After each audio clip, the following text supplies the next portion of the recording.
Assalamualaikum warahmatullahi wabarakatuh. Good morning, everyone. An Honorable Professor Dr. Sri Indah Nikiansari, SA, MSc, as the Head of Economic Education Study Program. Honorable Professor Dr. Saparudin Mukhtar, SA, MSc, as the First Lecturer Advisor. Honorable Mr. Diki Iranto, SA, MSc, as the Second Lecturer Advisor. Let me introduce myself. I am Inas Khairunisa from Economic Education 2018. In here, I want to present about my research proposal with the title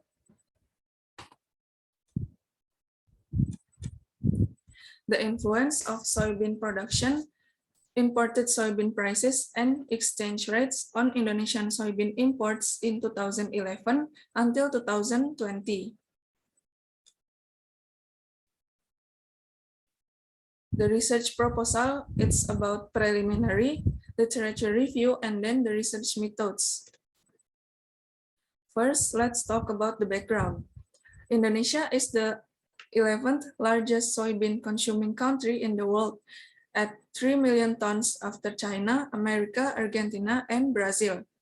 The increasing demand for soybeans in the country is caused by the increasing population and demand for soybeans. However, it is not balanced with the soybean reserves that can be produced by farmers. So imports are the only one solution.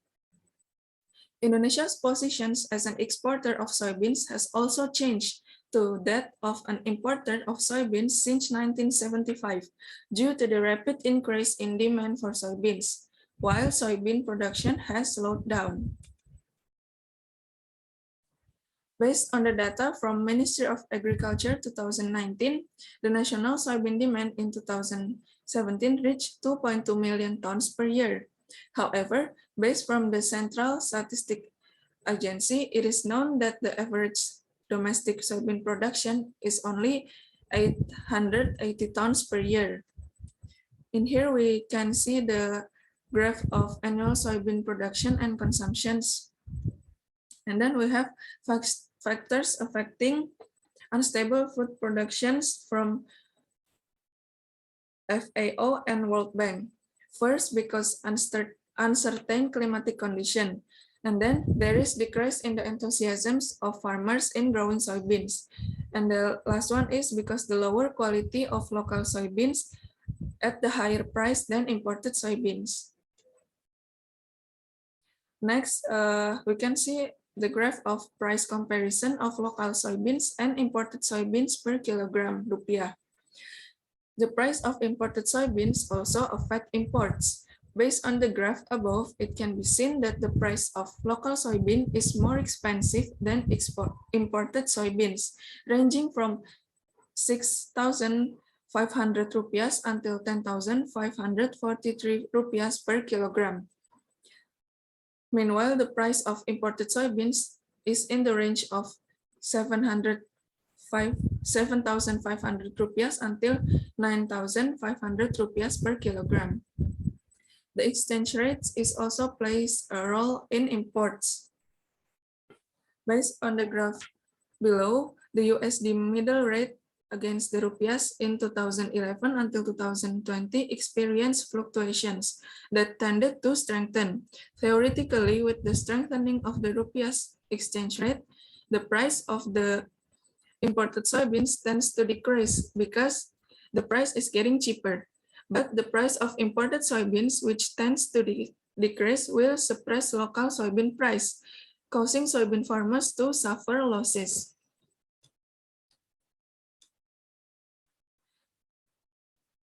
So there are some problem questions. First, is there any effects of soybean production on Indonesian soybean imports in 2011 until 2020? Second, is there an effect of imported soybean prices on Indonesian soybean imports in 2011 until 2020 in the short and long term? Third, is there any influence of exchange rate on Indonesian soybean imports in 2011 until 2020 in the short and long term? Then we have research purposes. First, to determine the effect of soybean production on Indonesian soybean imports in 2011 until 2020. in the short and long term. Second, the study aims to determine the effect of imported soybean prices on Indonesian soybean imports in 2011 until 2020 in the short and long term. Third, to determine the effect of the exchange rate on Indonesian soybean imports in 2011 until 2020 in the short and long term. These are the benefits of the research. First, theoretical benefits.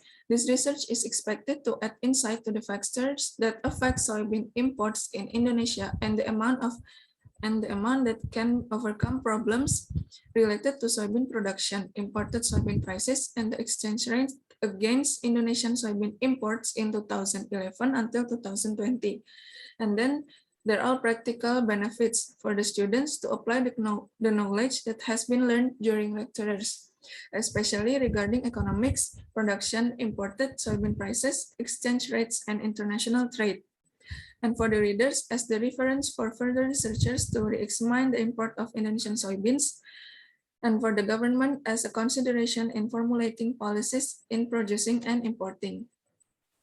And then we move to the literature review. In here we have supporting theory. First, international trade.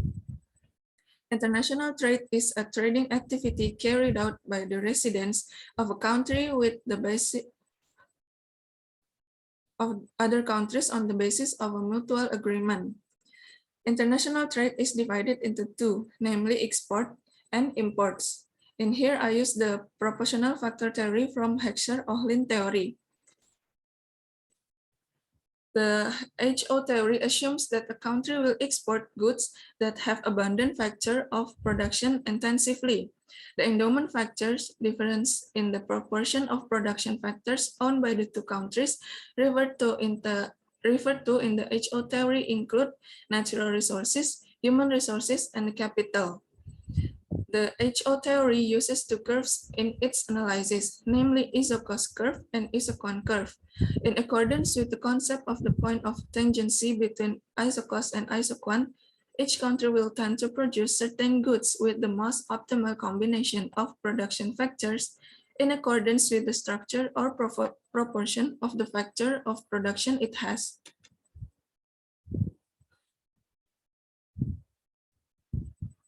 And then we have the production. Production is an activity that aims to add to the value use of an item, because an item will have a use value if the item can provide more benefits than before. In here we use comparative advantage theory by David Ricardo. This theory is based on the existence of a valid comparative advantage and can be explained through the definition of opportunity cost. States that the value of a commodity can be calculated by the amount of time it takes to produce an item by Ekananda 2014. So the value that will be generated by each worker will be different even if using the same time duration. Based on the table besides, it can be concluded that in one day, US can produce hundreds of kilos of soybeans, while Indonesia only able to produce thousands of kilos of soybeans. So comparatively, it would be more profitable for US to produce beans. Here are the data I got from US Department of Agriculture, Natural Agriculture Statistics Service, and Soybean Outlook 2020.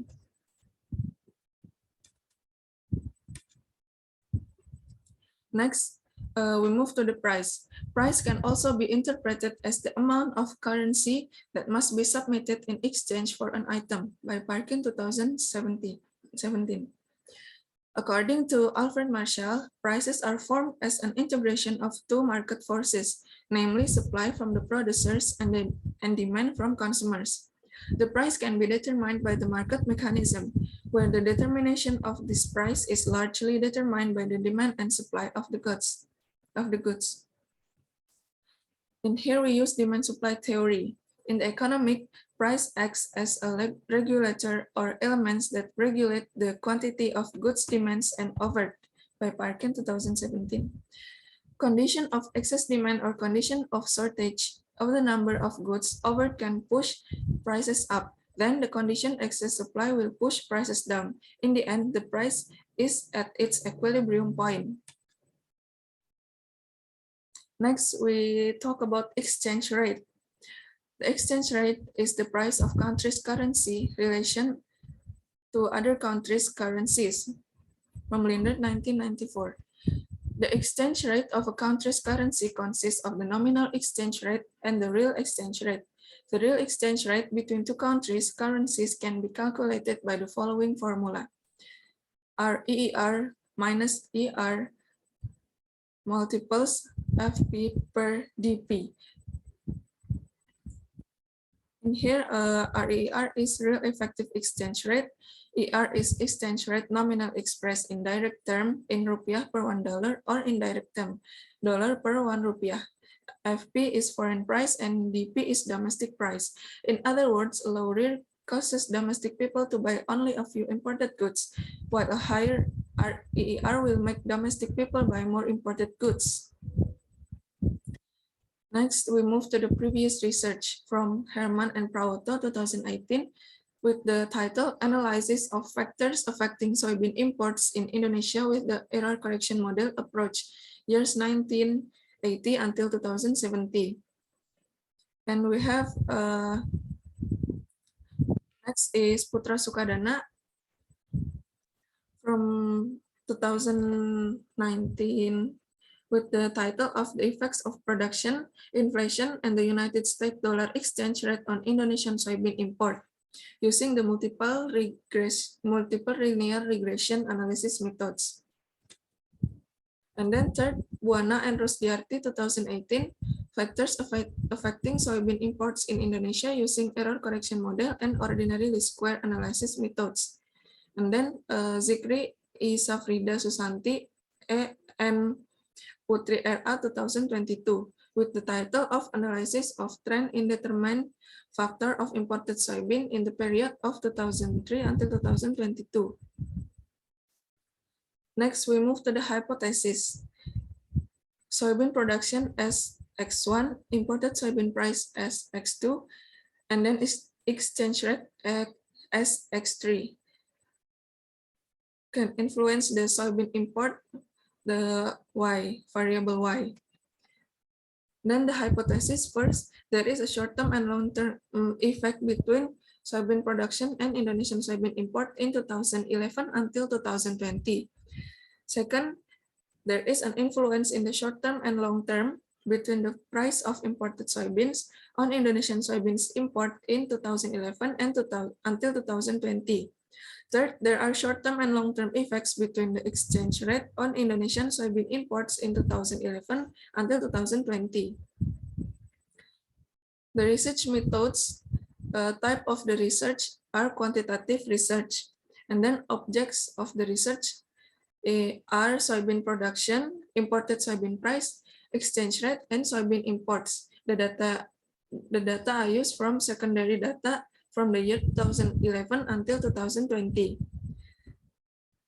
The source of the data from BPS or Central Bureau Agency, Indonesian Bank, Ministry of Agriculture, Ministry of Trade, U.S. Department of Agriculture, and National Agricultural Statistics Service.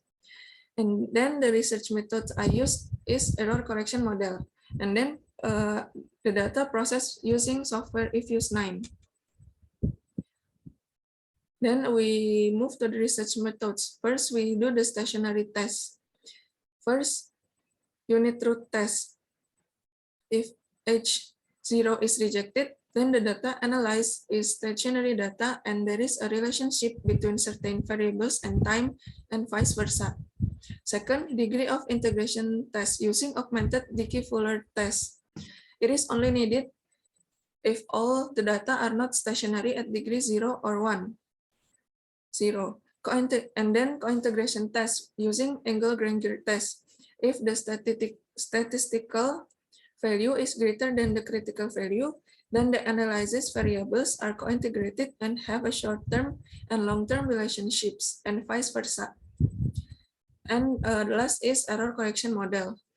It's a model used to explain whether or not there is an influence on the independent variable on the dependent variable in the short term and long term. And then we do the classic assumption test. First, normality test. The probability value less than at certain level of significance, it means rejects H0, which means that the residuals are not normally distributed and vice versa.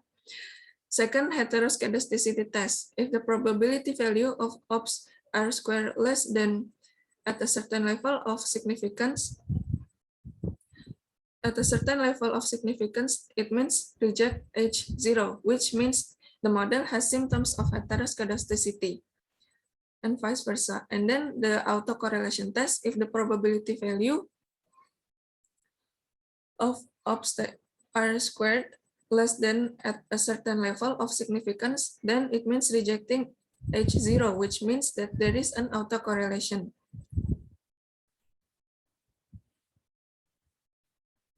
It's all about my presentation. Thank you very much.